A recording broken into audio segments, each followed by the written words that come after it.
Testing. 1, 2. All right. All right. Ready when you're ready. Okay. We will call this meeting of the Palmer City Council to order for August 12th, 2025 at 6 p.m. And Madam Clerk, could you call the roll, please? Mayor Carrington, Here. Deputy Mayor Tudor, Here. Councilmember Alcantara. Here. Councilmember Cooper, Here. Councilmember Irby, Councilmember Graver, Here. and Councilmember Hudson. Here. We have a quorum. Okay. All right. And then if everyone could stand, I'll ask Jacob if he could lead us in the Pledge of Allegiance.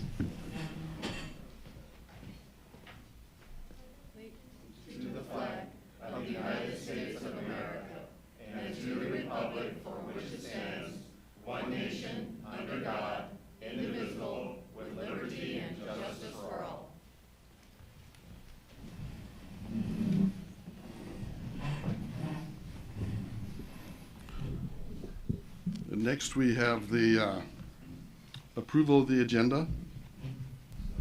Move to approve. Second. Okay, moved and seconded. All right, any discussion? All right. Madam Clerk, if you could call the roll to approve the agenda.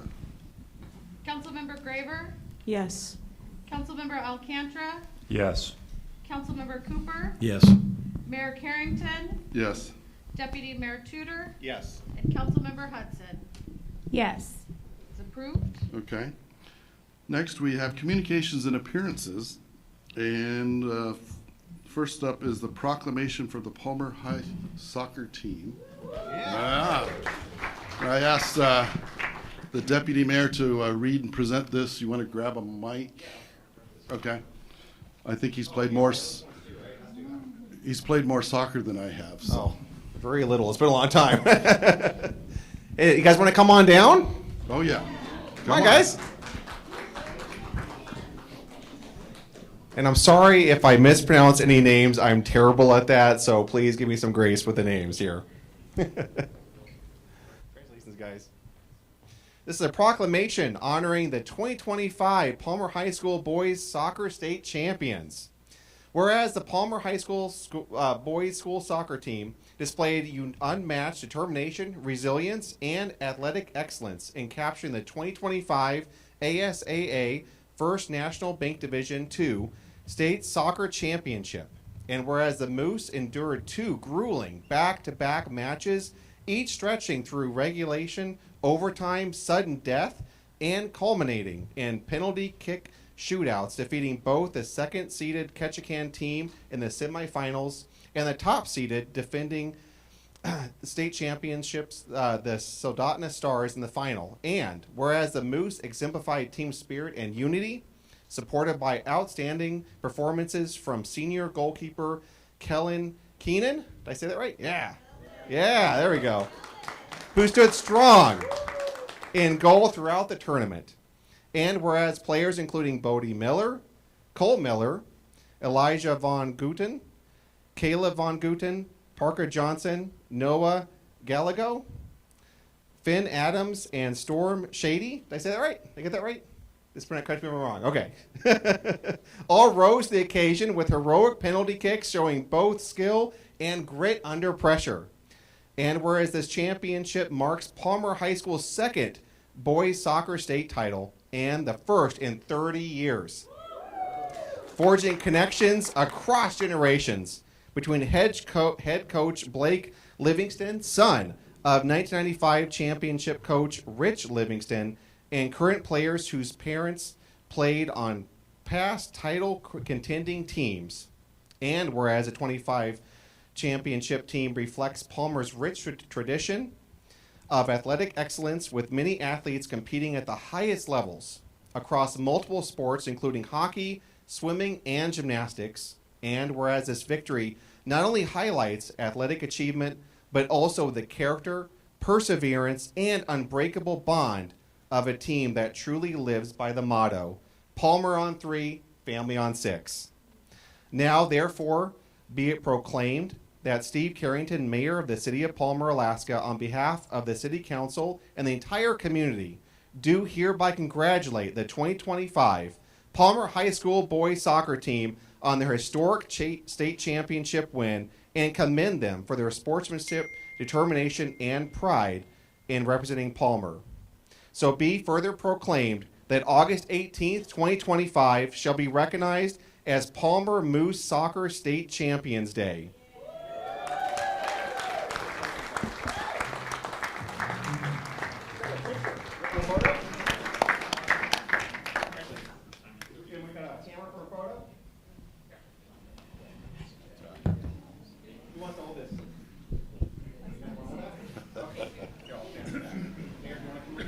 No, go ahead. Andy, you go up there.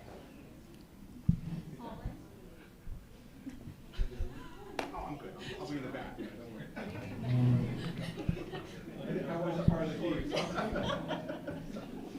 One, two, three.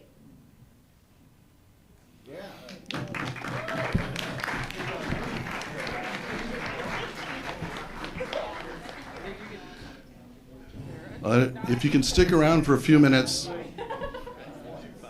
after we settle with our fire chief, we'll take a break so people can congratulate everyone. Next, Chaplain Rao. I believe you're starting us off for the next section here. I have a microphone over. There you go.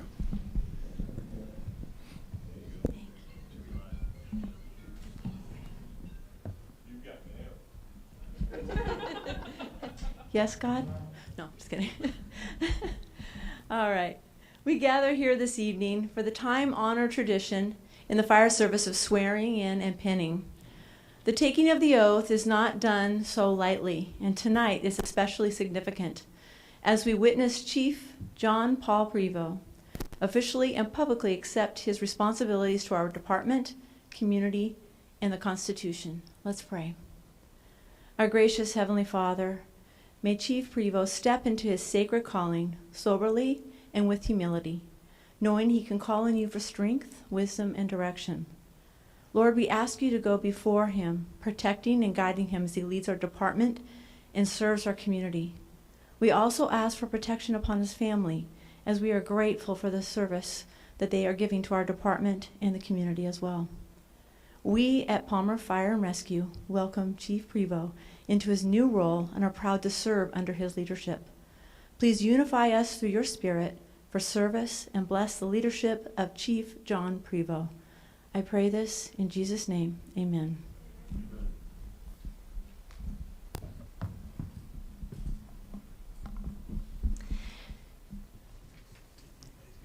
Chief, anyone else, you're welcome to come up. I just have a few words, short words to say before we do the oath.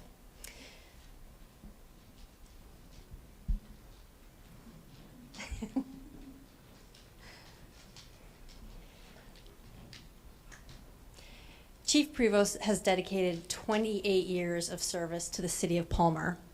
He began his fire service career as a fire department explorer, and when he was old enough to get an actual job, he joined the City of Palmer Public Works Department, while also serving as a paid on-call member of the fire department. Fast forward to 2021, John was promoted to assistant chief and accepted the position of training coordinator. In 2023, he advanced to deputy chief, and in 2025, he was rightfully promoted to fire chief of Palmer Fire and Rescue. His decades of experience and deep commitment to the community continue to guide the department's mission to protect and serve the people of Palmer. We have an excellent choice in our fire chief. Chief, repeat after me. I, John Prevost, do solemnly swear to support and defend the Constitution and laws of the United States of America, the Constitution and laws of the State of Alaska, and the Charter and ordinances of the City of Palmer. And to the best of my ability, honesty, and to the best of my ability, honesty, faithfully, faithfully, and impartially discharge my duties and obligations as fire chief faithfully discharge my duties and obligations as fire chief of the city of Palmer, so help me God. of the city of Palmer, so help me God. Thank you. Congratulations.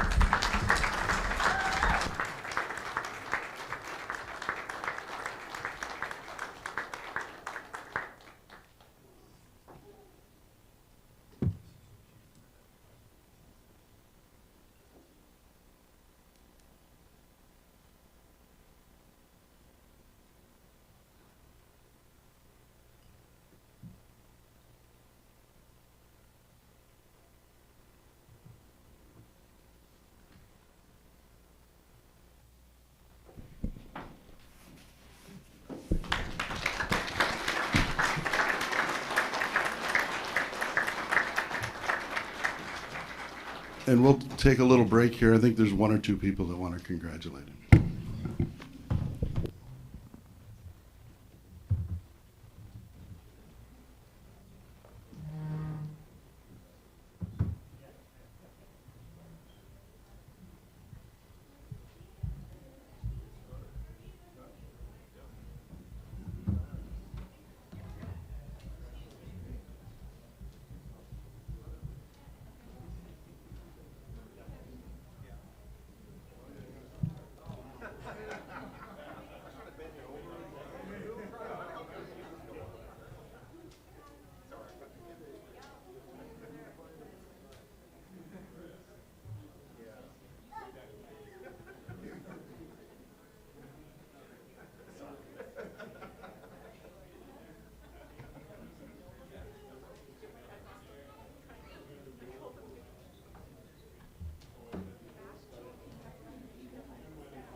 I'm always a slow one.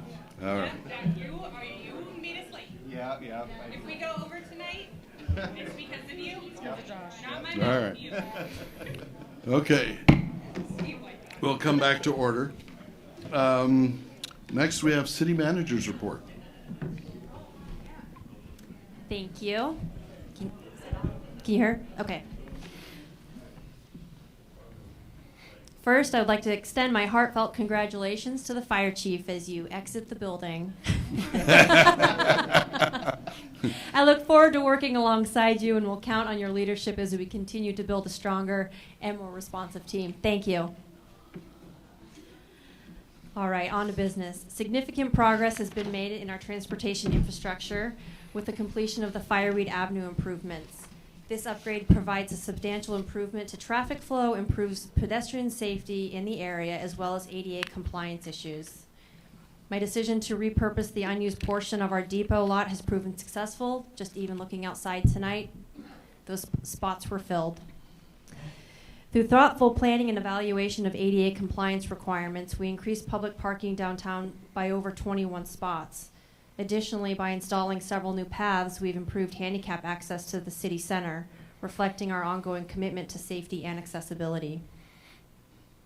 And as of August 4th, the ice is in at the MTA Event Center, thanks in no small part to Miss Ailish Van, which is much earlier than in past years. This change reflects my continued focus on finding innovative ways to generate revenue for the city, and I thank the center leadership team for their support in making this happen. Along with early ice installation, we have implemented new scheduling software to improve operational efficiency. Primetime ice goes quick, so make sure your teams book their practices right away. Speaking of bookings, I'm also exploring changes on how our customers can book the depot and other city-owned facilities, including the option for half-day rentals. By allowing morning, evening, or full-day bookings, we increase flexibility for our customers and generate additional revenue. Moving away from the old practice of one booking per day allows us to better meet customer needs by charging a fair rate for the time and maximizing the facility usage. I have tasked the Community Development Director with researching these rate adjustments across all city venues. In the past, Palmer venues rates have been substantially lower than our regional competitors. The aim of this study is to strike a balance between remaining competitive and capturing revenue required to operate and maintain these venues. If we go on too many years without maximizing profits, it could lead to unfulfilled maintenance actions, delayed upgrades, and even a loss of venue availability, and I don't want that to happen. Our Director of Human Resources recruitment period closes tomorrow at 4 p.m.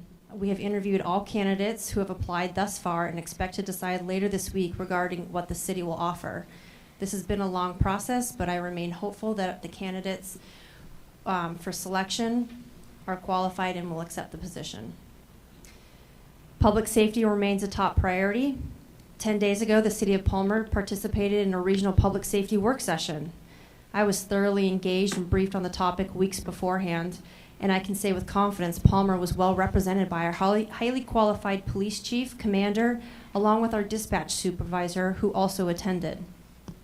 The work session did not require formal decisions or contractual obligations, but was more of an information sharing session. And I remain committed to working closely with our regional partners to ensure the safety and security of our community as discussions unfold.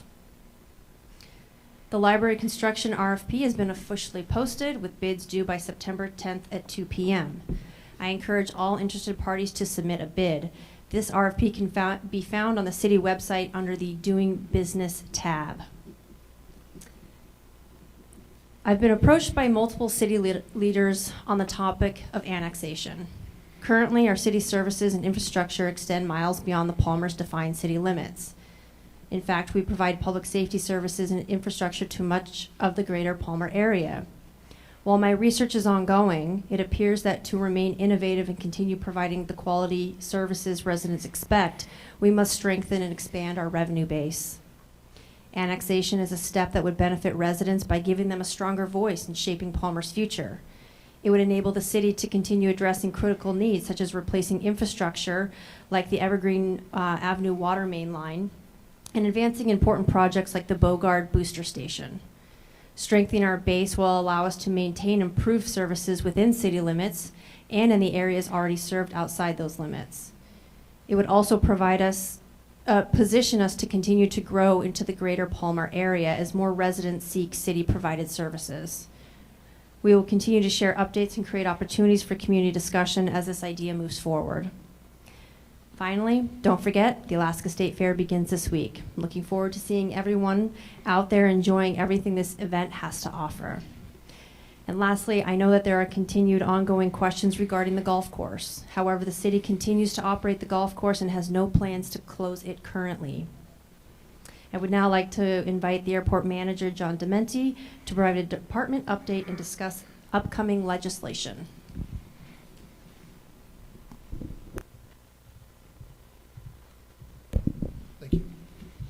Good evening, Mr. Mayor, members of council. Can you hear me now? Yeah. Welcome. We've got we've got 4 pieces of legislation for you at the next meeting. 3 of them are going to be concerning lease transactions at the airport, and then 1 is going to be accepting a grant from the Mat-Su Borough. The Mat-Su Borough has offered the airport a $50,000 grant to support the airport equipment operator. The Mat-Su Borough believes that in public safety, and by providing funding for this operator, it helps for one, the Mat-Su Regional Hospital to maintain a flow of patients in and out through the airport. So the funding that's not used for the airport equipment operator will be refunded to the borough at next June, at the end of the borough's budget cycle. Getting on to the leases, the airport has 1 lease on the airport which contains 2 lots, two parcels of land. The leaseholder of those parcels has decided to split. One of these lots is developed with a hangar and the other lot remains vacant. What he's proposing to do is to split the vacant lot off, assign it to, and he's asking for your permission to be able to assign the lease to a third party, and for that third party to be able to have a new lease approved. So it'll end up being 2 pieces of legislation the way that it's done. 1 is going to be the lease assignment to the third party, and the second piece will be the approval of a new lease for that person. The third lease transaction will be an assignment from the ownership of the lease will not change, but the lease will be assigned from a development company to a nonprofit association. So it's the hangars at the end of Evergreen, you may have seen, are nearly complete. They're working on finishing out the hangars. And by doing this assignment to a nonprofit association, they're able to sell the different units of the hangars. So it allows for the sale and the realization of the cost of building the building. So I will not be attending the next meeting. I'll be in Dallas attending a training session. So if there are any questions that come up in the meantime, please feel free to call or email. I'm happy to talk about this. Also an update, upcoming legislation in September will be the lighting project. Right now the bidding has closed for that project, and we're in the details of awarding that contract. In the meantime, we'll be applying for a grant and accepting and asking for your acceptance of that grant first meeting of September. So both of those issues will come up in September. And are there any questions? Council? Mr. Mayor? Yes, Councilmember Cooper. Thanks, John, for that report. I have a question for you on the split lot. So we own the property, he's splitting the lot off. So it splits off, do they, the new tenants, if you will, they pay the city, or they pay the individual and he pays the city, or how is that going to work? The airport will be the holder, they'll pay the city directly. It'll split one lease into 2 separate leases with the city of Palmer. So that's a new lease, and so obviously additional monies, it's not going to be the same total that he's paying currently for the, quote, 2 lots now, right? It'll be more than that. The sum of the 2 lots from the 2 different leaseholders will be the same as the sum from the same leaseholder. All right, thank you. Councilmember Alcantara. Yeah, thank you, Mr. Mayor. Thank you, John. So City Councilmember Cooper kind of asked the question. It's a kind of a net revenue 0, it sounds like, on the piece, but time frame on this? I mean, is it crucial that we get these pieces of legislation done on August 26th versus waiting to September 9th when you're here? I mean, some of this stuff is pretty esoteric, and I think there's questions. I just wonder, maybe for the city manager, is this something we have to get done on the 26th of August, or what's the time frame that we're trying to meet with the current owners, or leasers, I should say? Thanks. I don't know that we're having to meet a timeline with the lot that's being split, the owner of the proposed new tenant of the vacant lot has purchased a hangar and is trying to develop that kind of before the snow flies this year. He's not, I'm not gonna say he's under a deadline, but it would be nice for him to be able to develop that in a timely manner. As far as the other lease, it's just a matter of timing. He'll just wait another couple of weeks to start selling the units. Thank you, Mr. Mayor. Okay, yes, One- continue. Switching gears a little bit, on the $50,000 grant from the borough, this might be a Jude question more than a you question, but currently, are we expected to designate a person, equipment operator to be at the airport? I mean, it's nice to be getting this $50,000, but is there an expectation that it's going to be someone that's just constantly there versus someone that's dispatched there from their other duties of plowing and other things they might be doing? In January of 2024, City Council approved an airport-specific operator that's paid from airport funds. So that his name is Steve Thomas, and he starts in, he works seasonally from October to April timeframe, and he works only for the airport, paid for with airport funds. Okay. Councilmember Hudson. Yes, thank you, Mr. Mayor. So my question is I just want to clarify, is that when we split this, if we split this other lot into two different lots, then there won't be any more money coming in from it being separated into two separate lots with another hangar? It'll be the same lease amount that they're paying? Yes, the way it's structured right now is that it's a single lease, and underneath that lease, it names two separate lots. And the lease payment that leaseholder makes is the combined total of the two. The lease rate of the airport is currently 9 cents a square foot, so they're paying 9 cents a square foot for those two leases. And what's being proposed is to split the lot, the second lot out of the lease. Right now it's designated as two separate lots. And it's a unique lease on the airport because it's the only lease on the airport that contains two separate lots. So all this does is makes it like the rest of the airport where there's one lot in one lease. And it doesn't change any of the totals because of the amounts. Councilmember Hudson. Yes, thank you, Mr. Mayor. So I just want to clarify, it will be the same price if there's another hangar added to the lot or not? That's correct. If it remains as it is, the lot will remain vacant. And if you do approve the split, the vacant lot will be developed and a hangar will be built on it. Councilmember Hudson. Yes, thank you, Mr. Mayor. So then my last question would be, so then would another company then be able to come into the other hangar and then they're not paying any more to the city for a lease, but then they're running another business with more airplanes coming in and out of the airport? I think that's just the reason that I'm bringing that up is because it creates more traffic in and out of the airport, and that the city has to take care and maintain out of the airport budget the airport itself. And so when we would have another potential business or company that's coming in that's using in the airport maintenance, it just seems like they would have to pay more. I know that I might not know a lot about the airport. I might be like a no girl, but I do think that that's a little bit strange. Okay, there's two parts to this question that I'll speak to. First one is the new leaseholder coming in. The new leaseholder is already a tenant of the airport. He has a sublease right next door to this vacant lot. So what he's doing is he owns an avionics business. He's an aircraft mechanic. So he's going to be expanding his business into this empty lot, building a larger hangar, and yes, hopefully attracting more aircraft.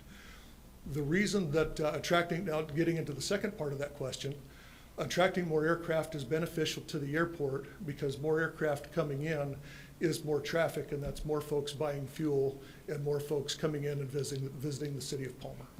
It's more traffic. It is more people in and out of the airport. Yes, Deputy Mayor Tudor. Thank you, Mr. Mayor, and thank you for answering our questions. We had a lot of questions. Sorry, it's terrible. Actually, I was hoping to switch gears. So with the grant from the borough, was that something that the city of Palmer initiated, or was that something that the Mat-Su borough just offered? I'm just curious where that came from. That was initiated by folks that are outside the city. Probably, I would guess that tenants of the Palmer Airport are the initiators of that grant. Okay, thank you. I would say that it's very much appreciated. This is, they offered the same grant to us last year, and this is the second year that they're offering it to us. And the airport is very, very appreciative of their support. Absolutely. Just want to make sure we give credit where credit's due. Thank you, Jude. Councilmember Cooper. Thank you. I really don't hate to beat a dead horse, but I'm going to. It doesn't make sense to me that we have 9 cents a square foot for an empty piece of land, and we charge 9 cents a square foot when we're going to have a brand new building on it, and we're not getting any more money when we have a whole brand new business going to be put into the airport with, pick a number, 10,000 square foot hangar, another whole building, another whole business. If they were 2 separate lots and we leased that out, we would be getting more money for that lot. So I'm a little confused, a little concerned that in fact we're just going to, it goes along with the guy who owns the property now. I think it should be split up, and I think we should be getting more money. Thank you. May I Mr. Dementi? say something, sir? It's the way that the airport lease works is that we lease raw land. We don't lease developed land. We charge the same rate to all our tenants. So and all of our tenants are expected to, when you sign a lease with the city of Palmer, each tenant is expected to develop that property. So as part of this new lease on that vacant ground, there's a timeline for development that they are expected to meet. And why this wasn't done initially, I can't explain that. That was before me. So, but that's generally the way that the airport leases work. Councilmember Hudson. Yes, thank you, Mr. Mayor. Just on a completely different topic, and you might not have the answer, and that's totally fine. Was there any ideas that have been put forward for security on the gas area? Because I know in reading the report there was a couple 100 gallons of fuel that was stolen or missing this last year. So I was just wondering what increased security, if there will be an increase in security for that. Yes, ma'am. The users of the airport have proposed locking the airport and putting combination or electronic combination gates to 4 different entrances of the airport. I would love to do that, and I'd do it today if I could. Right now, it's funding that we're short on being able to do that. I'd like to be able to go through the grant program with the FAA to do that, and it's a kind of a discretionary program with the FAA to do that. They pick and choose the airports they want to do that with. What I'm hoping is next year we have our airport master plan, and if there is enough security concern from the users of the airport, this might be something that we can push the FAA into helping us fund this initiative. But absolutely, yes, I would like to. I think there's each airplane out there is worth it's a large investment from even just the individual airplane owners. And it would be really nice to be able to make the airport a little bit more secure. Right now, the security that we have, just as you're coming in on Evergreen, we have cameras mounted on the maintenance building and are able to monitor folks coming in and out of that intersection. But yeah, security is at the top of our mind, and that is something that the airport users are pushing to improve at the airport. Councilmember Graver. Thank you, Mr. Mayor. Just to clarify for myself, so I understand correctly, with the lease splitting situation, so you said that currently this lease is the only one with 2 lots. And so essentially by splitting, it will even out everything and make all the leases the same. Am I understanding you correctly? That's correct, yes, okay. ma'am. Okay, thank you. And not to beat another dead horse, because I know I've mentioned this several times, but today I know we have a few members of the audience who are here specifically for noise complaints at the airport, which I know you are aware of. And I know that the Palmer Airport and the city don't really have the power to enforce rules as far as once a plane is in the air, it's up to the FAA. But I know we talked about, I don't know exactly what, just somehow, I guess, refreshing maybe the businesses that are at the airport on the different patterns that would be the best case scenario for them to fly, because I know obviously with an airport you cannot get rid of all of the sound issues, but I know there are ways to mitigate that, and it seems like from what I've heard that there are businesses that seem to be disregarding those. And like I said, we can't really enforce that, but what's being done to make sure that those guidelines are available and front and center for these businesses to be aware of them, at least, if not highly encouraged to follow them. Okay, we currently have a what's known as the Fly Friendly program. Fly Friendly program, and that kind of it outlines our expectations of the folks using the Palmer Airport. Like you said, they're suggestive. They're very suggestive in nature, and we hope that they follow. What we do, how developing a Fly Friendly program, it really helps to go to the users of the airport first and asking what they would like, getting their buy-in, saying, hey, we may have a problem in the city of Palmer, and we need you to help us develop a way to make a more friendly flight pattern, if you will. And it's going to be a long process, starting with that. What I would like to do, what I would propose, is to have this master planning session next year help address this problem. Because there's going to be community meetings. It's not just an airport plan with the airport in a box, everybody meeting and coming up with a bunch of stuff. It's the entire Palmer community, to include the city of Palmer and greater Palmer communities. Everybody affected by the airport would be invited to come in and have input on what your effects from the airport are. I know there are, there's folks on Gocana Street that have issues. There's folks in the Butte, on Lazy Mountain, and down in the, I can't remember the street, down in the southwest corner of town as well, that are affected by the noise, up on the hill above the Noisy Goose. So there's a bunch of different areas, and it would be great if everybody could come together, let's voice our concerns, and let's come up with a way to mitigate our problem. If I may. Councilmember Graber. Thank you, Mr. Mayor. I'm really glad to hear that. Is that definitely going to take place, or it's kind of still in the works? It's in the works right now. It's the word is always funding. So right. It's a master plan session is the community's voice to the FAA, and so we go to the FAA as a community and say, we would like you to fund these initiatives. And what that does is it gets the community behind our initiatives and goes to the FAA, who's going to help us fund all this stuff. Okay. Mr. Mayor, last thing. Yes, Councilmember Graber. Thank you, Mr. Mayor. I wanted to bring that up because, especially with the expansion possibility and all that coming forward, if that is going to happen, we want to make sure that it's something that is going to be, not everyone's mad at the airport because they're too loud, and then we're going to expand it and make the sound problem worse. And so just to have that be a good thing if that's what we end up doing. So thank you, I appreciate that. Absolutely, and it's one of the, just to throw more onto that, one of the big topics that is mandatory in these things that is mandated by the FAA is a noise study. We are required to do a noise study as part of this, so that it's guaranteed to be a piece of this. Okay.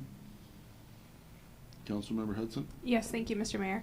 I just wanted to second what Councilman Graber was talking about, and thank you for that answer. I look forward to having those community sessions. I just wanted to say, from my experience living against the river, on the riverbed right there, on Gocana is that we have planes that are flying below tree level, below the top of the tree lines, down into the riverbed. And I know that areas of the river can be unsafe, but other areas of the river are, safe places to hang out, with caution.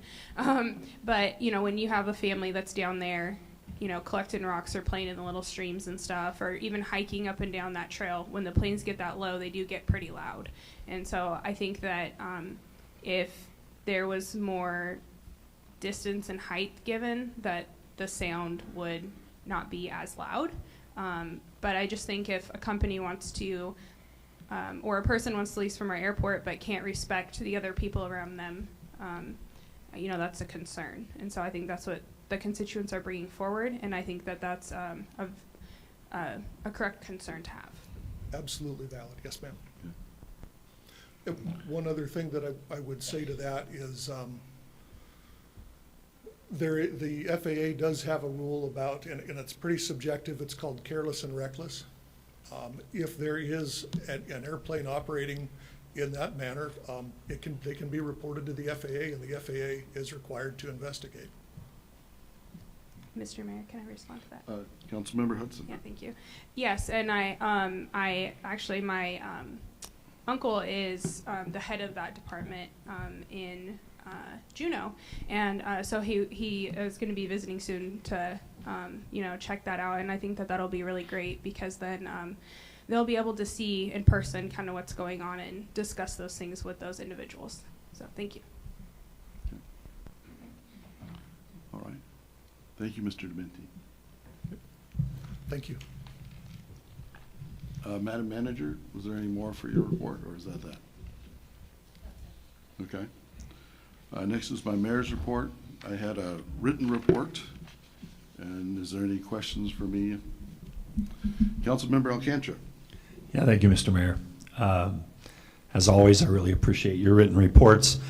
Not too much questions, more so just a comment that kind of in the pictures worth 1,000 words department. These photos that either you took or somebody else took, I'm not sure, but I've never seen pavement and parking lots look better. And I realize you're blessed with incredible weather on that day, but man, it really, everything really looks good. So kudos to the Public Works Department, and whether you took these with your iPhone or professionally or somebody else took them, they're really nice and really kind of tell the story. So thank you very much. It was an Android. But any other questions? Yeah. All right. City Clerk's report. Oh. You want a microphone? Here, this will work. I don't. No, it's not even working. Okay, I don't have a whole lot to report. I just wanted to remind everybody about the upcoming election on October 7th. Early voting begins September 22nd, and the last day to register to be an eligible City of Palmer voter is September 7th. Any questions? Any questions for the clerk? Councilmember Alcantara. One quick one, just to verify, trust to verify. Early voting is Monday through Friday from 8 to 5 every day of the week, correct? Correct, and then the Monday before the election Thank you very much.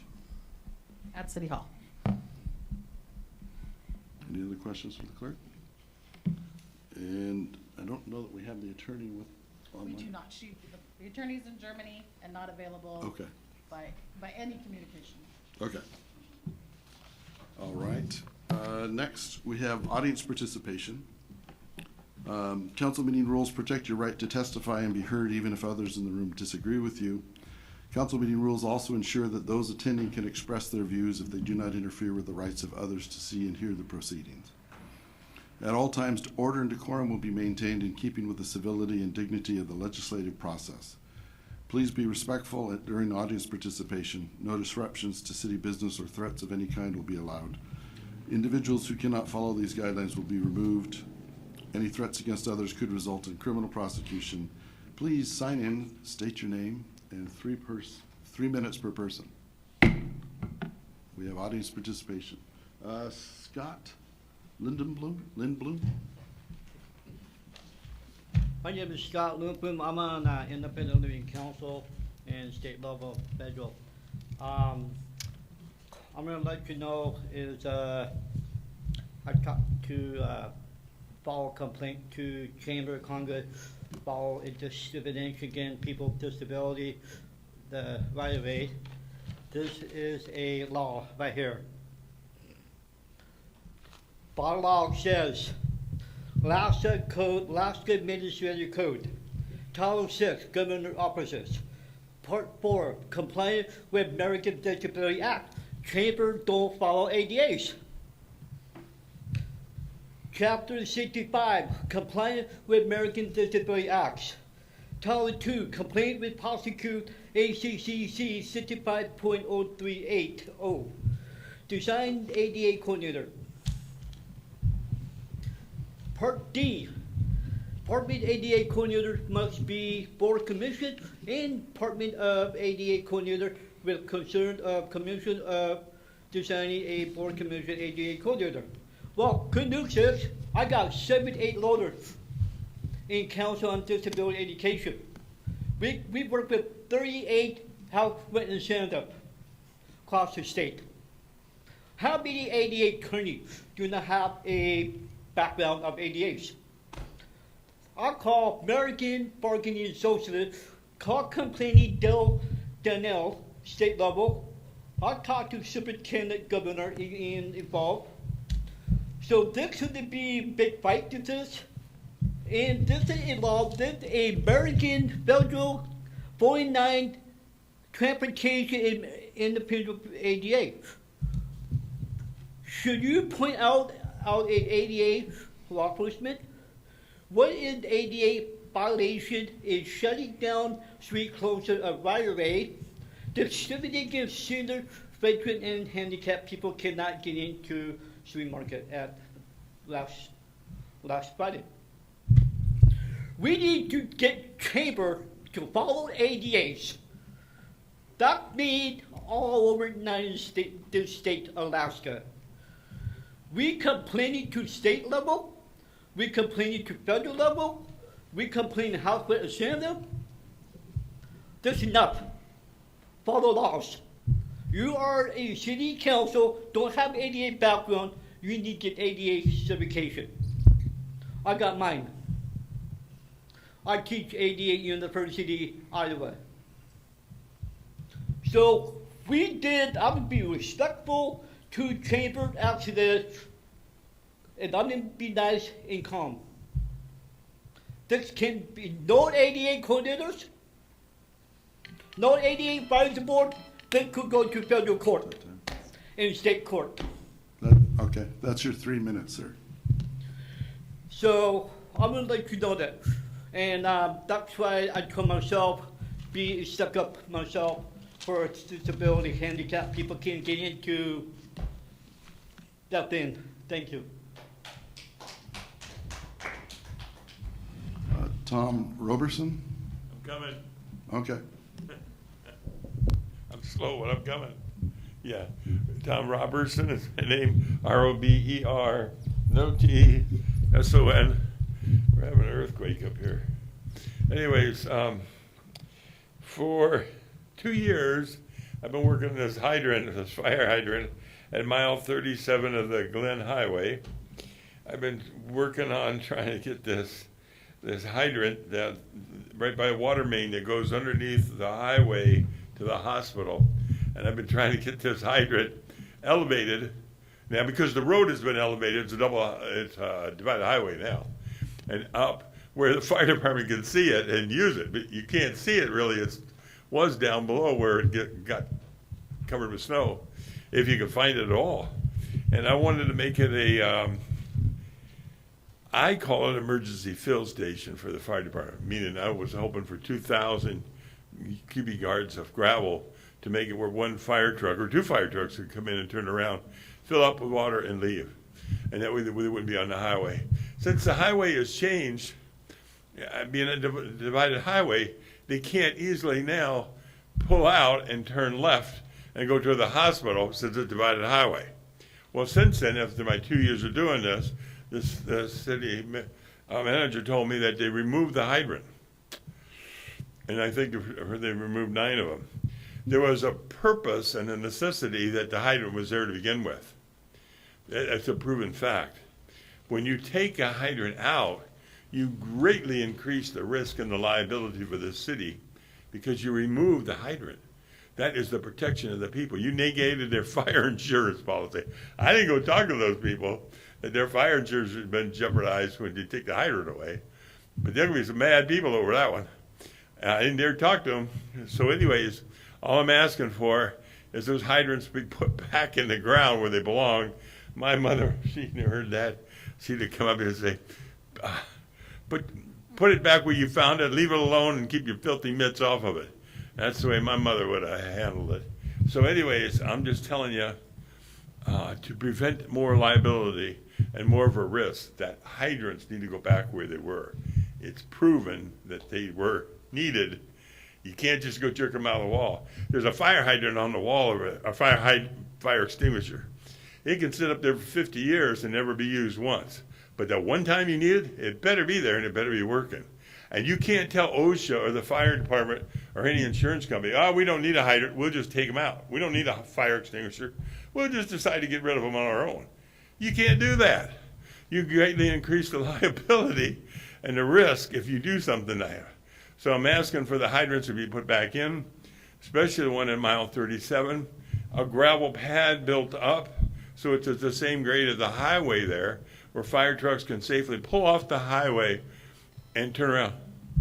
I keep sounding like my phone. You're panicking me thinking I forgot to turn my phone off. That's your time. Well, yeah. That's why you set the phone. Thank you. We need to do something here. We're having problems. Okay, thank you. Steve Lawyer. Hello, council and city manager. I'm Steve Lawyer. I'm here representing the Palmer Chamber of Commerce today, funny enough. To speak on that, I was not aware of any ADA compliance issues. It might have been because of the road construction. I'll figure out. We'll report back to you. I just want to give a big thank you for supporting Friday Fling this year, the help with the barricades, allowing us to store the trailer at the fire yard. It makes life so much easier. And the Palmer PD for coming and checking in when they do. It's much appreciative. Things were much, much smoother than years past. Another thing I want to give a big thanks for is supporting Colony Days, being a Pioneer partner, and I have a little certificate of valor for you guys I'll come hand out. Deputy Mayor Josh Tudor already had one this year. And there's still a lot coming up. We have Trick or Treat Street, which is my favorite event. That will be coming up, so we'll have a bunch of little ghouls and goblins running around Palmer. Shop Palmer is also coming up, so I'm trying to get a lot of excitement for merchandisers downtown, bring some life back into downtown. We're really excited about that. And then I invite you all, hopefully there's still some tickets left for the joint luncheon with the Wasilla Chamber. Please, if you want to come, reach out to me. I'll try my best to get you guys a ticket. But yeah, thanks for all the support. We look forward to putting on more events and keeping Palmer fun. Thank you so much.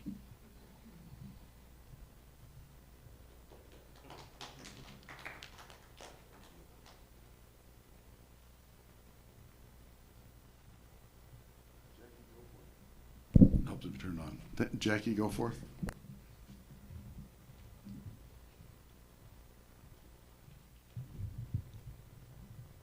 Good evening, Mayor and City Council. My name is Jackie Goforth.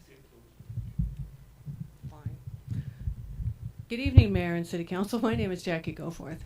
I'm going to be a little scattered because I got called in to watch my granddaughter this morning. She's in Anchorage, but I had to be at the Big Lake Library meeting at 1 p.m. So that meant I went to Anchorage in the morning, picked her up. I drove to my house. Then I went to Big Lake. Then I went back to my house. Then I went to meet her mother in Anchorage again. And then I barely made it here. So I have to tell you what the freeway looks like. You have no idea. You have no idea what it looks like when you're going south in the morning and when you're coming north at 5 o'clock. I guarantee you don't know anymore. So if I had turned, as I did at Wasilla, and drove through Wasilla to get to Big Lake, I saw what Wasilla looks like at noon. This is what unbridled growth does. Okay? Now, I'm not anti-progress. I've heard myself being called anti-mask, anti-science, anti-progress, anti-future, you name it. I'm not anti-progress. If we do things correctly here in Palmer, we will continue to have the best city around. I talked to a lady at the Palmer post office for 10 minutes while we stood in line. She's from Michigan. She took a 61-day vacation, and she had spent almost 3 weeks just in Palmer, her and her husband, because they found it here and said they could not believe the gem we have here, and we need to do everything we can to preserve it because it feels so wonderful. And they were on their way to Talkeetna, and they had hopes that it would feel as good, but I told her, well, you'll probably be back. Okay. I just want you to know. Now, the election season, I have to touch on. It appears to be a little contentious already. Now, I want you to know I have turned in APOC complaints, 3 of them, and all 3 were resolved. One of them was resolved easily. The other 2 went to the APOC hearing, and both of them, they were sustained, and there were fines levied. Okay. And so if you are doing an advertisement that includes speaking, you're speaking, and you have paid for by so-and-so, you actually have to have a audible paid for by so-and-so campaign. So I would ask you to, I'd advise you if you've done that to please fix that so I don't have to do something about it. And the sign thing, I'm so grateful that we're keeping tabs on the signs and making sure that they're not put where they're not supposed to be and that you have permission for them. And I want you to know that there's something called a Hatch Act. Okay, a Hatch Act was done in 1939, something like that. And it's government employees, when they're working, they're not allowed to speak about a campaign or about anybody. You know, I was a letter carrier, and that's the first thing I learned. During a campaign season, you can't wear red, you can't wear blue, you can't wear who you're going for, you can't do anything because people see you out on the street. So I don't align with anyone, but the one person that has actually voted the way I would like is the one known as the No Girl right now. And I don't think that that's the kind of thing we want out there during this election season. We want to be fair, nonpartisan, all of us. That's all I ask. Thank you so much.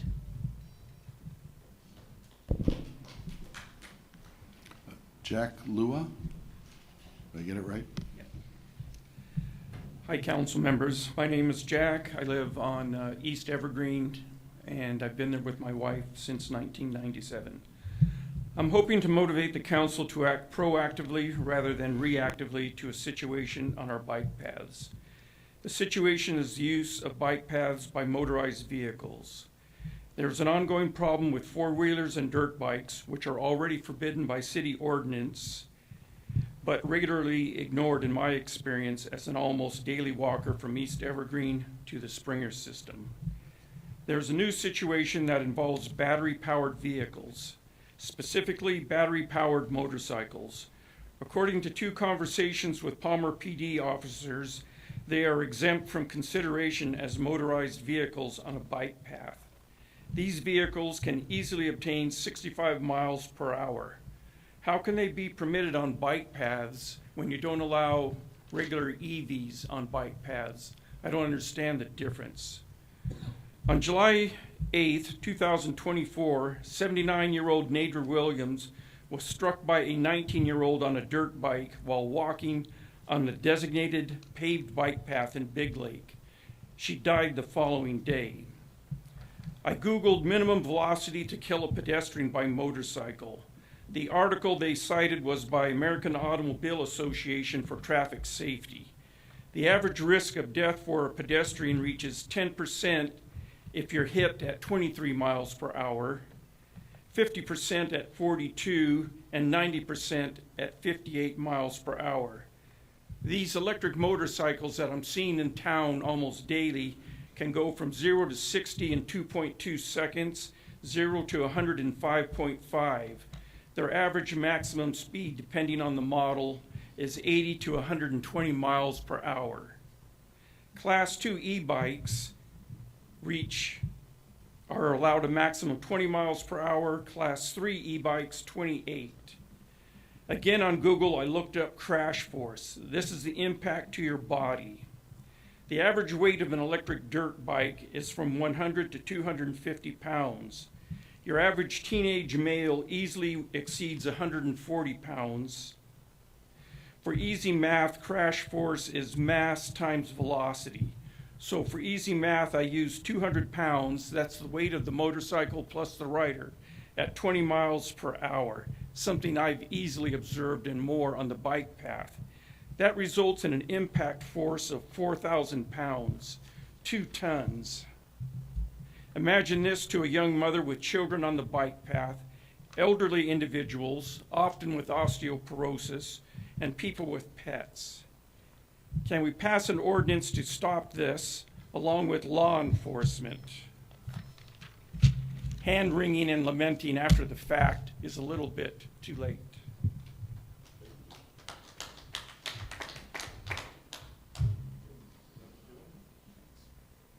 Doug Hill.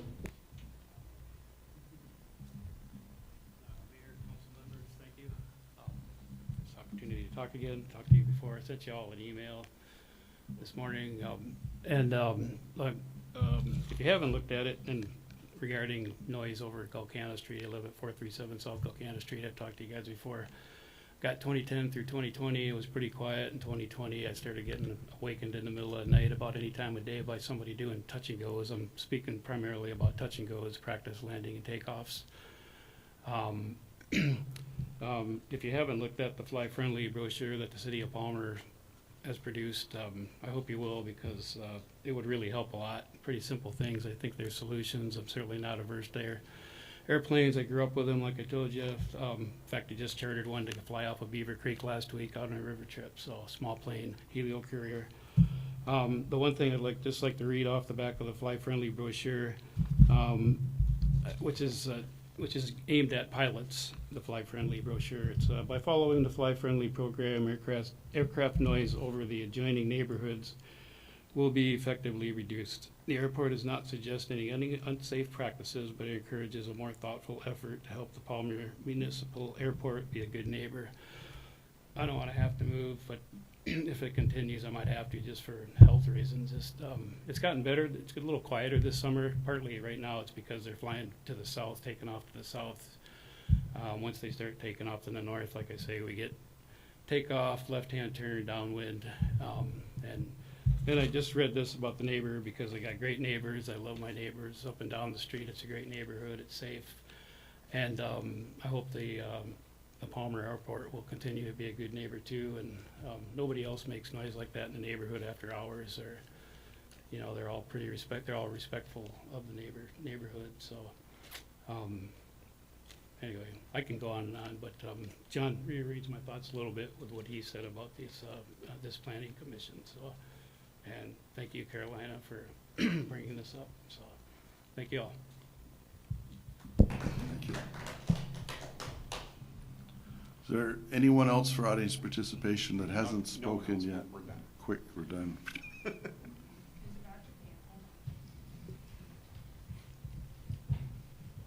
Thank you, Mr. Mayor. Mike Malevsky.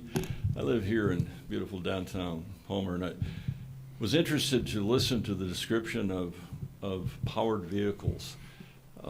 I've just obtained an electric assist bicycle. I'd also say that I made a choice based upon an experience recently in Japan, where I had an opportunity to rent an electric assist bicycle, have an ordinary bicycle myself, and what I discovered when I did a bunch of research is that in the old days you could say this is a motorcycle, this is a vehicle, truck or car, but with the addition of the technology that drives electric assist, whoa, you're looking at one wheel, you're looking at little powered scooters, you're looking at bicycles that range, yes, class 2, class 3, and then an electric motorcycle. So the reason why I say this is because I just want to describe a very complicated situation which is ever evolving. I monitor and interview people about the vehicles they use, the various electric vehicles, and I can tell you that almost every month there's something new. If you've been to a Costco recently, you'll notice that, whoop, there we go. For a rather small amount of money, relatively speaking, you can buy an electric-powered vehicle that looks a bit like a motorcycle or electric bike or whatever. So I appreciate the concern and I share it, I'm just saying, when I have spoken to the police department about it, just to determine where can I ride my bike? Can I ride it on the sidewalk or the street? Where can I ride it on the sidewalk versus on the street? And if you don't know, there is a difference. In some areas, it's preferred that you do not ride your bicycle on the sidewalk. But in other areas, it's the only place to go because it sort of morphs into a bike path. So this is a complicated issue. Another quick thing I just wanted to say is, yes, the elections are coming. Borough Clerk's office stopped by the station to point out that they were looking for 100 people to assist in their election, which is in November, just to count ballots. And they were 100 people short. So if you're looking for something to do and you've been tuned up by the election that happens in October, you might want to consider doing that. And by the way, we'll be offering interviews with all candidates that are on ballots that are here in the Palmer area, as we've typically done for the last 15 years. And that'll be coming up so that if you are a candidate, and that's whether it's the council or the school board or assembly, we certainly would value the opportunity to have a conversation so you can really say why people should be voting for you. So thank you very much. Is there anyone else that hasn't spoken for audience participation? Wesley Arts, Palmer. Thank you for having the meeting in here. I'd like to see you guys do more city council meetings in here. There's a whole lot more room. And it'd be nice to have more of a dais up there for you guys and more stuff. The e-bike issue, the ones that you guys that I've noticed there's an issue with them, they're called the Surons. Those are the higher energy, faster ones. There is no pedals on that thing. There is no pedaling involved with them. They are electric motorcycles. And some people try to say they're a class 3. A class 1 is a pedal assist. If you ain't pedaling, it's not helping you. Class 2 has a little bit use, but I think it tops out at 20 miles an hour for the bicycle. And they're still technically considered a bicycle. And then there's class 3. So there are different things on it. But thank you for having the meeting in here. I forgot what else. I got distracted by the whole e-bike thing. So I'll get it next time. Thank you. All right, thanks. Anyone else that hasn't spoken for audience participation? Okay, we will close this audience participation. Next, we have public hearings. Resolution number 25-035, designating authorized signatures for check signing affecting any and all disbursements of city monies for the general checking account and designating city representatives who are authorized and empowered to execute and deliver all documentation and instructions on city investment accounts. All right, we'll open the public hearing. Anyone wishing to speak to this resolution can come forward and do so. All right, we'll close the public hearing. What's the wishes of the council? Move to approve. Seconded. Is there any discussion with the council?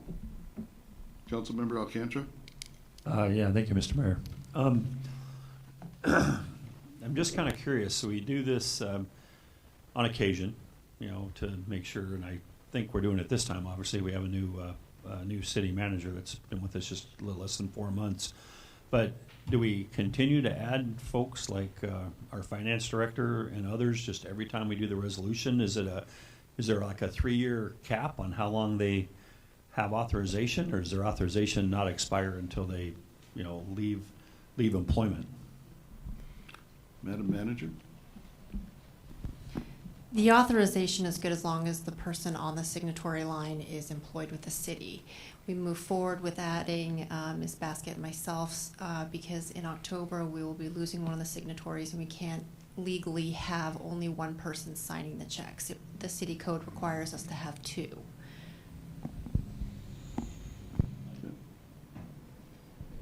All right. Any other questions from council? All right, Madam Clerk, if you could call the roll, please. Oh, did you have a question? No, let's Okay. just bring it on. Oh, Deputy Mayor Tudor, Yes. Councilmember Cooper, Yes. Mayor Carrington, yes. Councilmember Alcantara, Yes. Councilmember Hudson, Yes. and Councilmember Graver. Yes. It's approved. All right, next is resolution number 25-036, authorizing the city manager to accept and appropriate the 2025 State of Alaska High Visibility Enforcement Overtime Grant, 402 SE 25-03-BLA-2, in the amount of $1,760 to be used for high visibility speed enforcement activities by the Palmer Police Department. All right, we'll open a public hearing on this. Anyone wishing to speak to this resolution can come forward. Seeing no one, we'll close the public hearing. What's the wishes of the council? Move to approve. Second. Moved and seconded. Are there any questions from council? Councilmember Alcantara. Yeah, thank you, Mr. Mayor.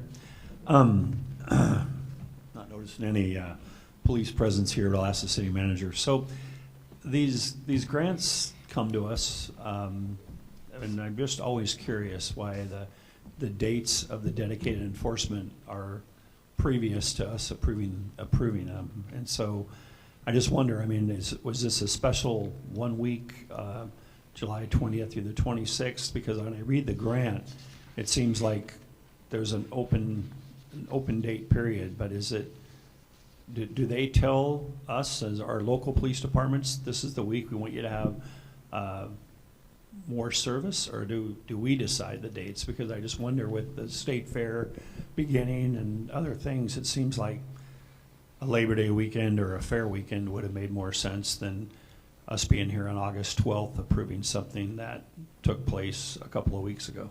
So I just wonder, is that just a timing issue, or is it, are we just a little bit behind?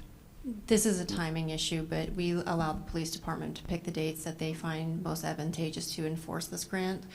And generally, it's a paperwork issue where it lags, where they do the enforcement. We submit it, we get reimbursed.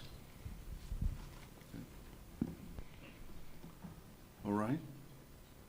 No other questions? Madam Clerk, would you call the roll, please, for resolution 25-036? Councilmember Graver, Yes. Councilmember Hudson, Yes. Mayor Carrington, Yes. Councilmember Cooper, Yes. Councilmember Alcantara, Yes. Deputy Mayor Tudor. Yes. It's unanimous. Okay. Next is action memorandum number 25-067, authorizing the city manager to negotiate and enter into a contract with HDL Engineering Consultants in the amount not to exceed $18,170 for final design, bid-ready plans and specifications, and bidding assistance for the Valley Trails subdivision pavement rehabilitation project. What's the wishes of the council? Move to approve. Second. Okay. Is there any questions from the council on this? Madam Clerk, if you can call the roll, please. Councilmember Alcantara, Yes. Councilmember Hudson, Yes. Mayor Carrington, Yes. Deputy Mayor Tudor, Yes. Councilmember Cooper, Yes. and Councilmember Graver. Yes. It's passed unanimous. Okay. There's no unfinished business. There's no new business. Record of items placed on the table. We received a certificate of valor from the Chamber of Commerce. All right.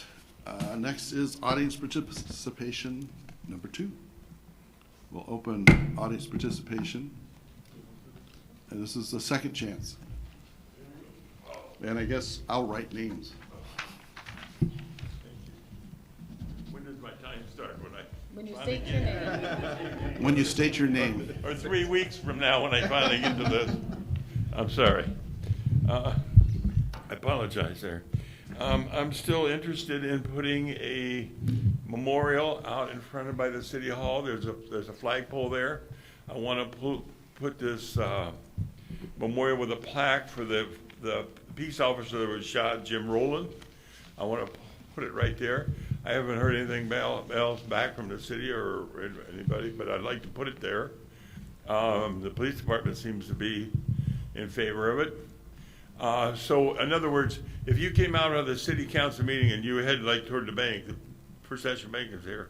If you headed toward the fire station, you'd come down the steps, and as you come down the steps, there's a flagpole immediately to the left, and there's a gravel spot there.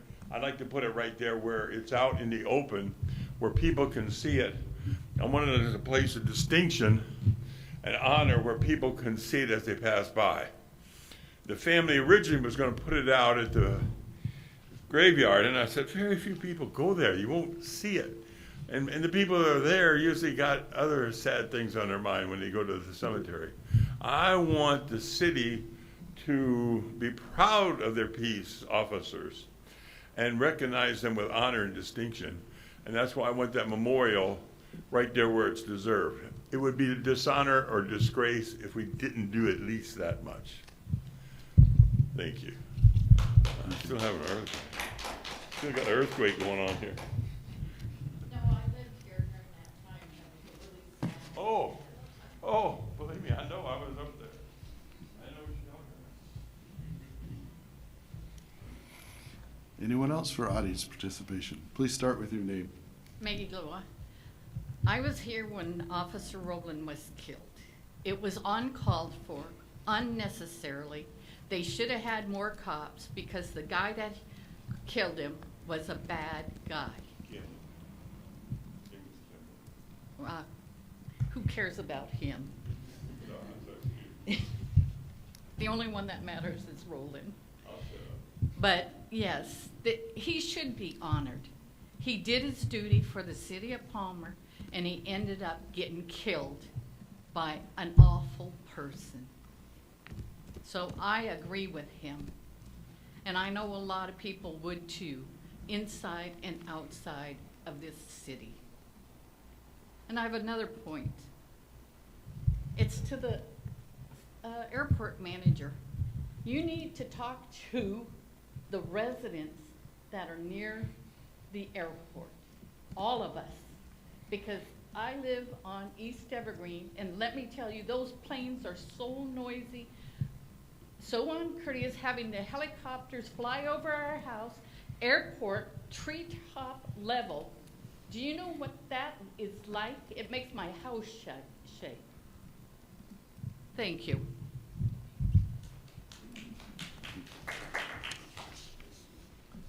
Anyone else for audience participation?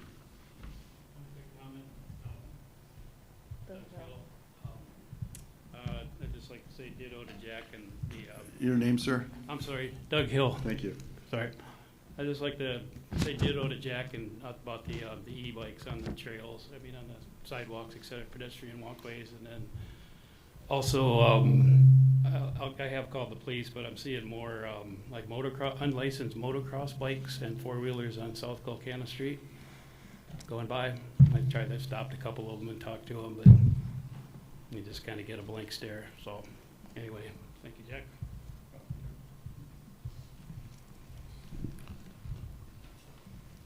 Anyone else for audience participation? Yeah, of course. They give me a mic. Hello again, I'm Jackie Goforth. I understand that a group held a meeting here a week ago or so to discuss ideas about the progress of downtown and how they would like downtown to look. And it was advertised on social media, and for those residents who were not on social media who didn't see it or who had other plans, they couldn't attend. And so I don't want anybody to think that the only or the most or the plans for the downtown addition or planning is only going to be controlled by certain people. And because I would have been there, but I didn't get advance notice. And I would suggest and ask that if there's going to be a question asked about anything for downtown, do you think we should do this, do you think we should do that, that maybe you put a survey or something on the city website so that the residents who don't do social media and who aren't always into that group, that clique, and they're not notified that these meetings are happening, they would actually have a chance to speak up and say what they would like to see happen. And then maybe we wouldn't have something happening that most of the residents were not even aware of. So I would just ask for that, please, because I would have been at that meeting if I had found out about it. But I am no longer on Facebook, and I'm no longer on any social media. I've even had my website taken down. So I'm going to be a, what do we call us, a off-grid boomer, you know, who tries to find out what's going on by, you know, word of mouth. So, but please remember that there are residents who are not just on social media and are not in certain cliques. And they really, there's a lot of us, we're called the silent majority for a reason. And if you go door to door, you'll find them.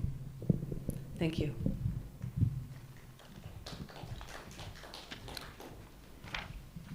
Anyone else for audience participation? Wes, Palmer Oregon. Oh yeah, the continuous mud puddle on Colony Way. We have a continuous mud puddle that doesn't seem to go away on Colony Way. That needs to be dealt with. So just something to think about. Please drive by and look at it. It's on the end between, on the one end between like the Eagle Hotel and the front of my bar usually. So just so you know, please look for it. I need to ask a question for you. Master Blow. Your name, sir? Yeah, Master Blow would be beyond Council on Disability Education. Her name is Sana, it's HR Title 7. And number 2 is I'm seeing a lot of homeless sleeping outside next to business, sleeping next to Amtrak, and Trump did saying this is crack down homeless. And I am on a homeless committee with state level, and I'm thinking about putting a homeless shelter in Plummer, and we are getting state funding for this. This is something to be 90 days period for caseload rehab in workforce development can't help homeless to get a job. So this is city council, this is your job.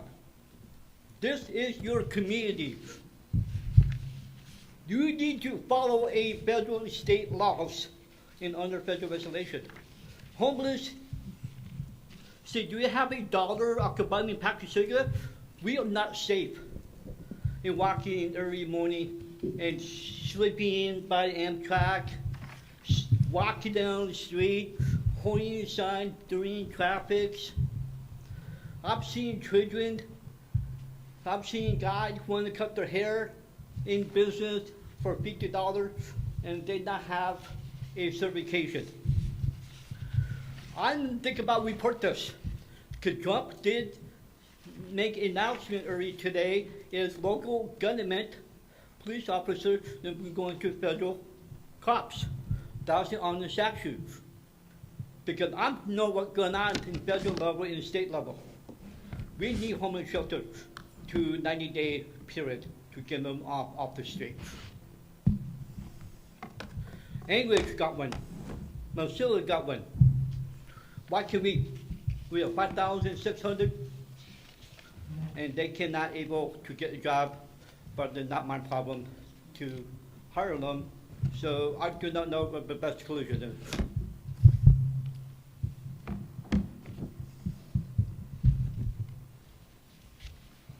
Anyone else for audience participation?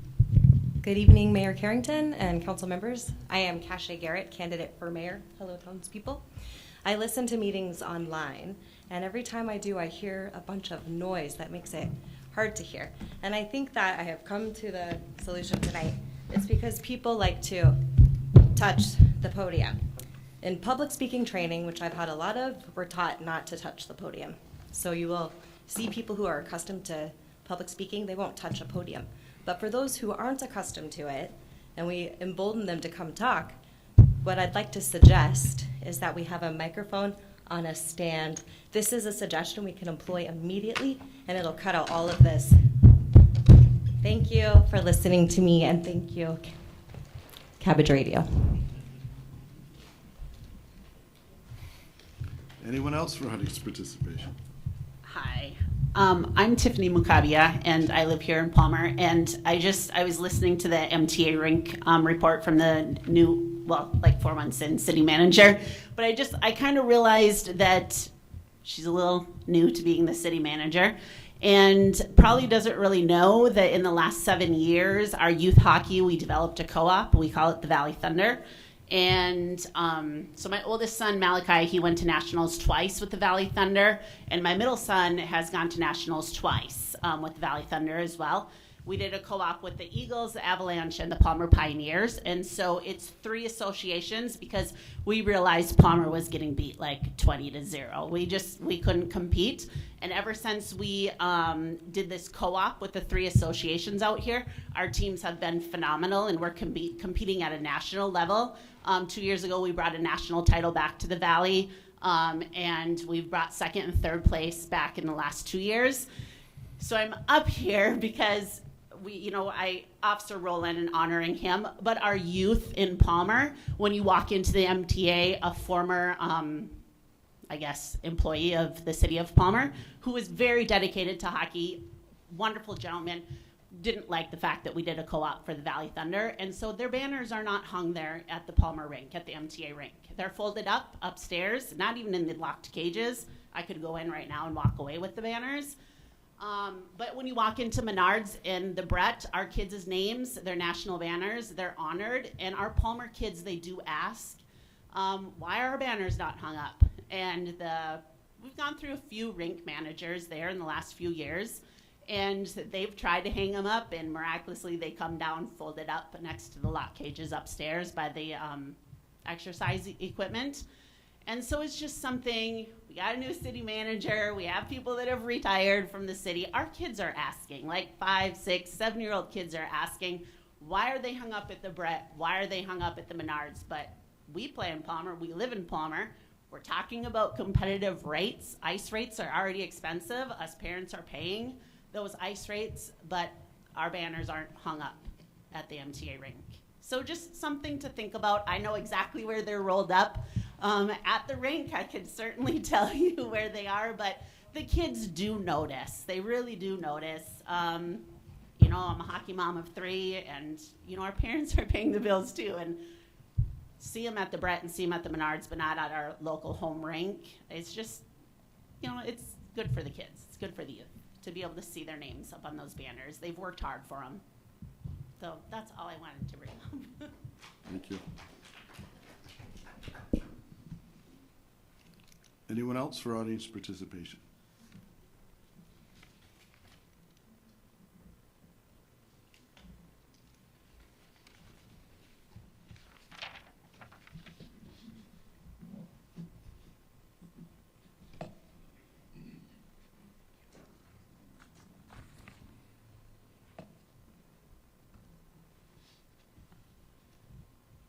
Bob Shaw. I'm here on behalf of the Senior Center.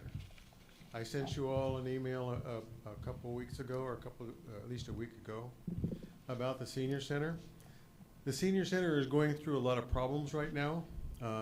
It used to be a very vibrant portion or part of Palmer, where people would come on a weekend and they would spend the day on Sundays at a lunch or whatever you call it.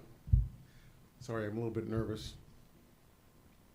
It's a complicated situation.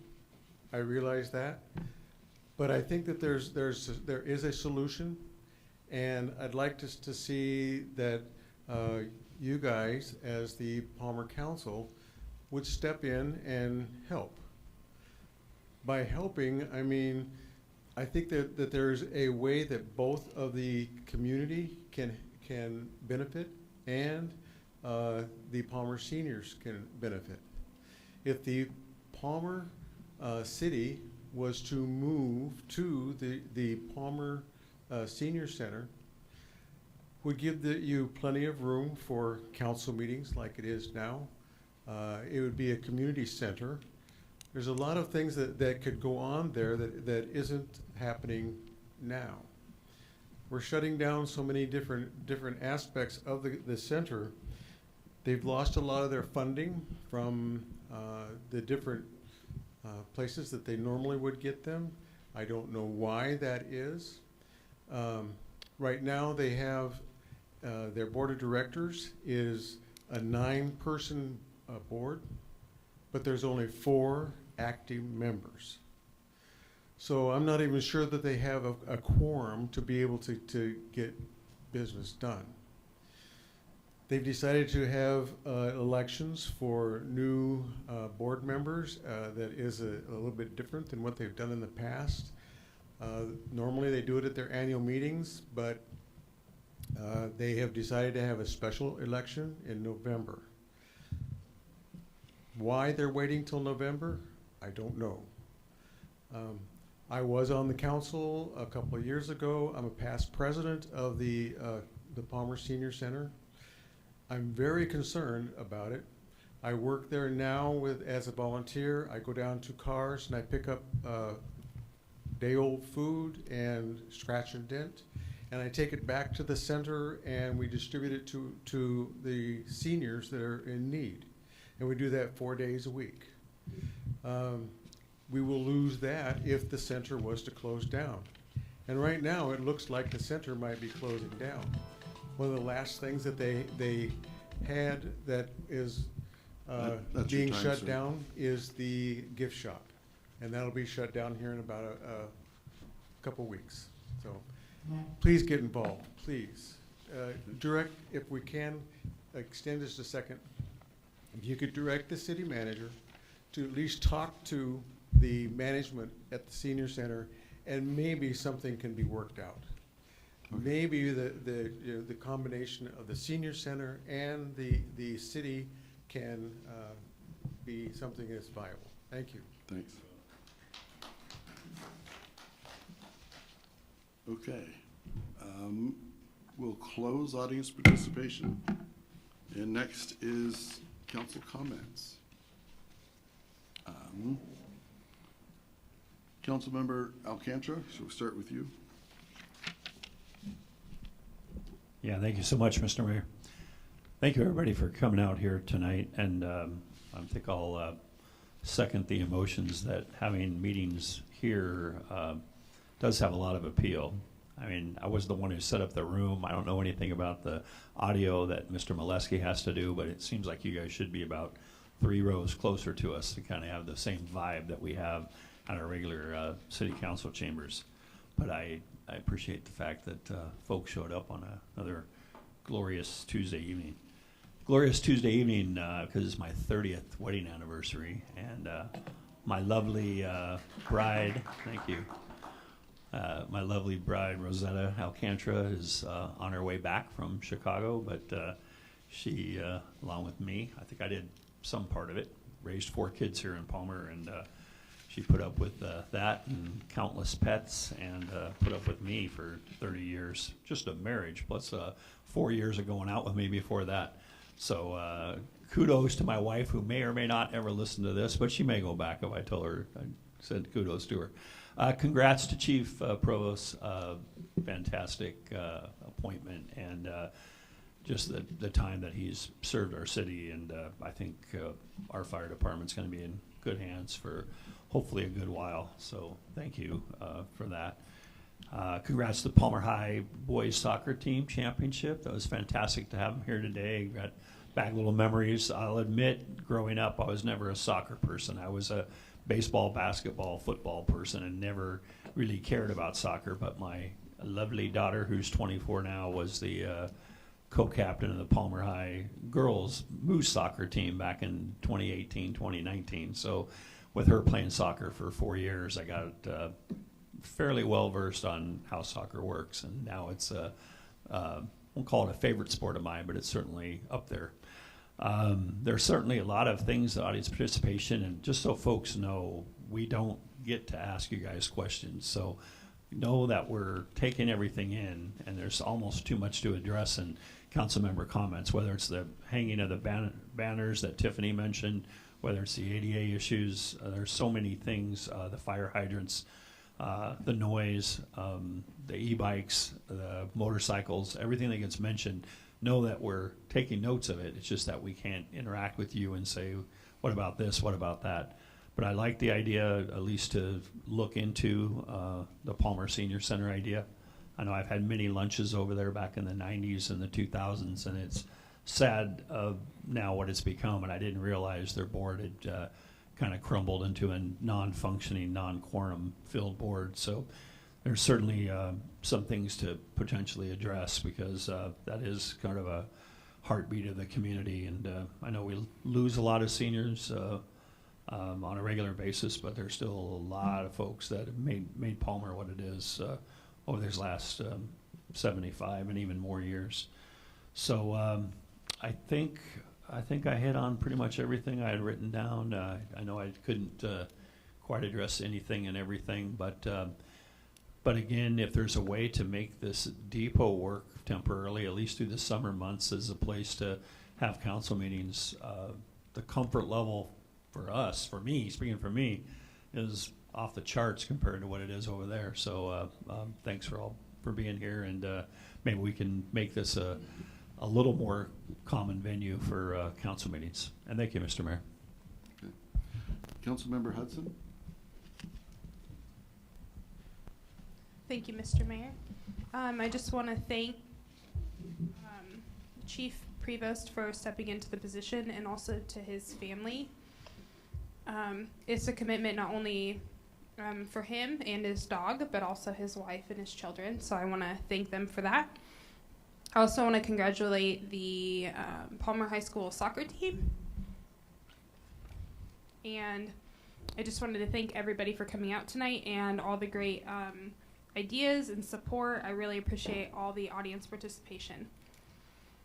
I also want to clarify that with the public safety meeting, I just always hope that one of us can always be in attendance for those, and to be good representation for the city of Palmer.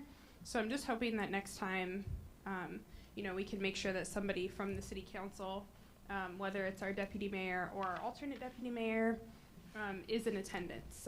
The city manager did send capable people to that meeting, so I hope that next time the city council can do the same. Thank you.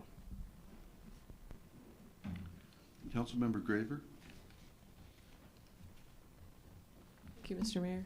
I also wanted to congratulate Chief Prevost. He's new to the position, but not new to Palmer. He's done a lot of great work, both volunteer and being an employee of the city for a while. So I know he'll do a great job. And then also congrats to the Palmer High soccer team. I always love giving our teams from Palmer a day. I think it's just a great way to honor them, and it's so fun to be able to have a day like named after your team. I think that's awesome. I did want to say that I am also aware of the situation with the electric bikes or motorcycles.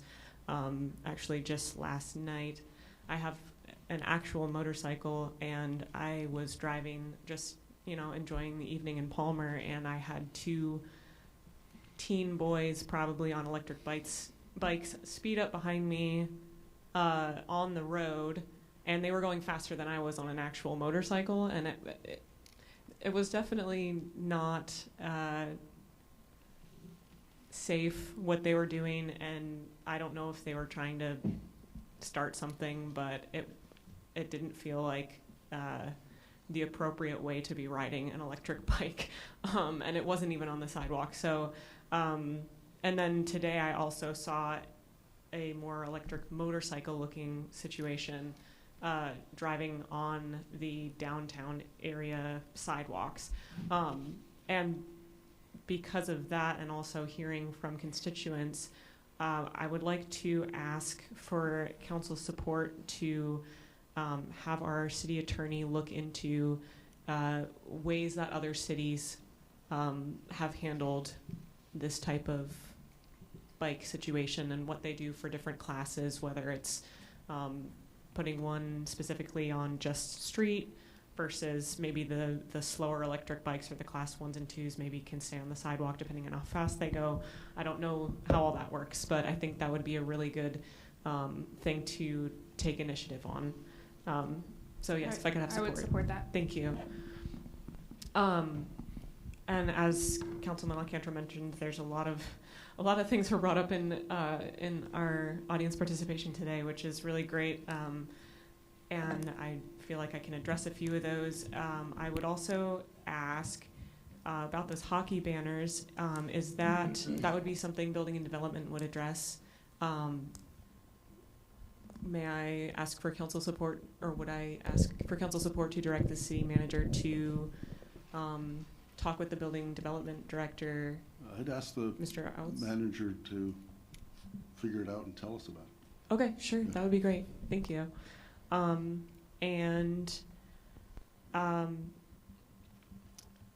I lost my place. The last thing I wanted to address was the memorial for Officer Rowland. I think that would be a very important memorial to have up. I don't know, however, what the future of the City Hall building is, because I've heard rumors about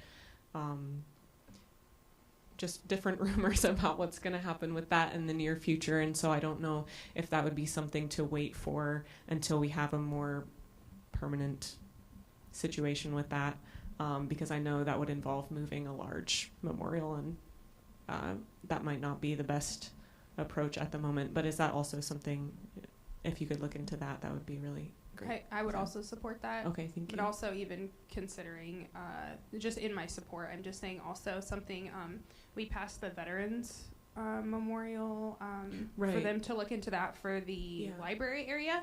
So maybe something special there, Sure. something she could look into. But I support Absolutely, all just of that. just Yep. getting it up. Yeah, that would be great. Okay, and did you want to say something? Okay. As far as the e-bike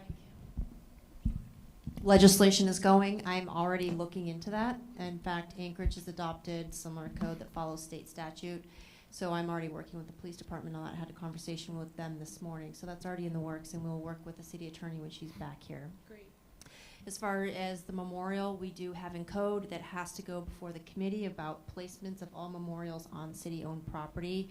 And then it would be nice to hear specifically from the family what they would like to see. So far, we've heard that they wanted it in the graveyard, but we haven't heard that where they actually want this memorial to go. So until we hear from the family and before it goes to the committee, we can work with everyone to get that going. But again, we would need to be very cautious about where we go before it goes to the committee.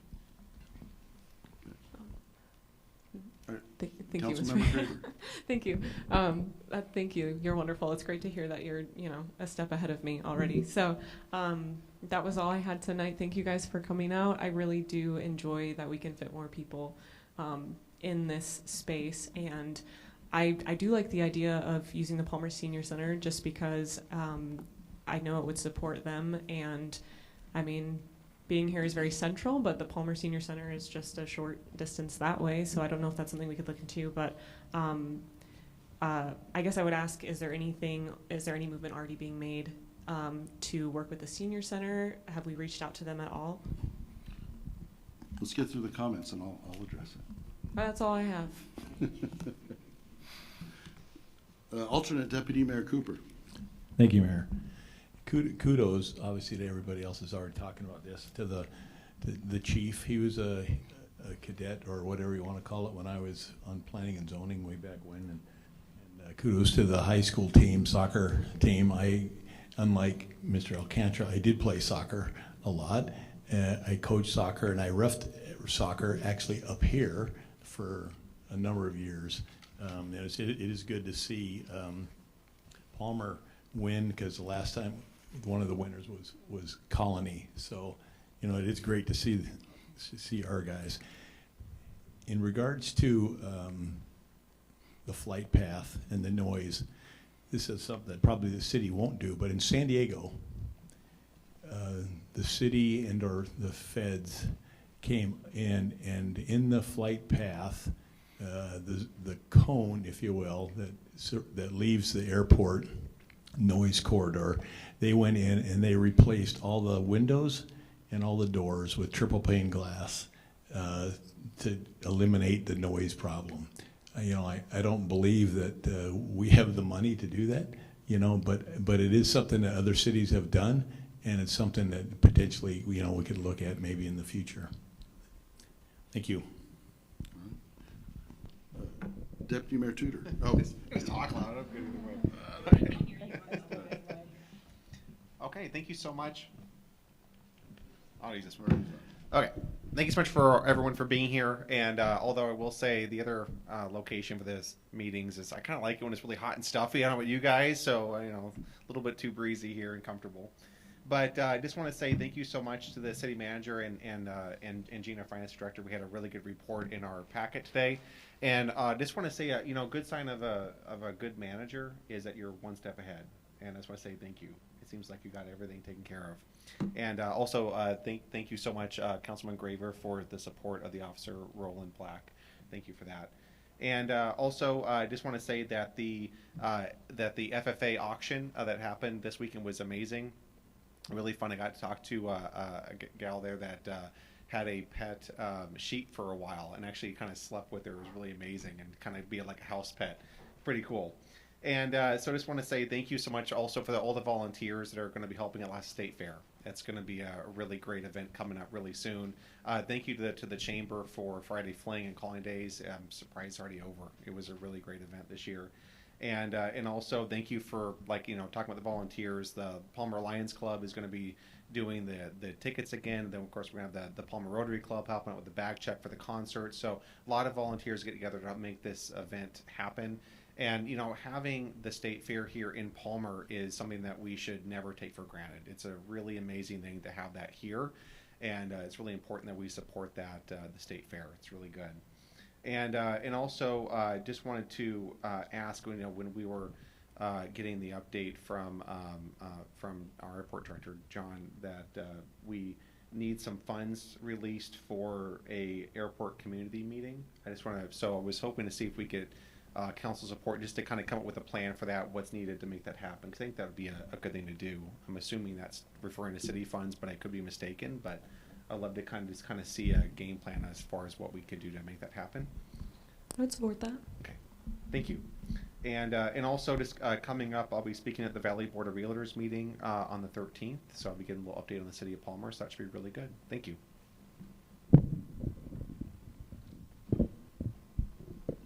And I guess I would say that maybe we'd have the manager kind of give us a clue as far as what the airport master plan layout looks like, planning ahead and all that. I just wanted to comment a couple things. Someone had mentioned, I think Jackie had mentioned the community meeting. That was not a city meeting. That was called by some community people, and I think someone had made them aware that there wasn't anything. It was hard to learn about it if you weren't on social media.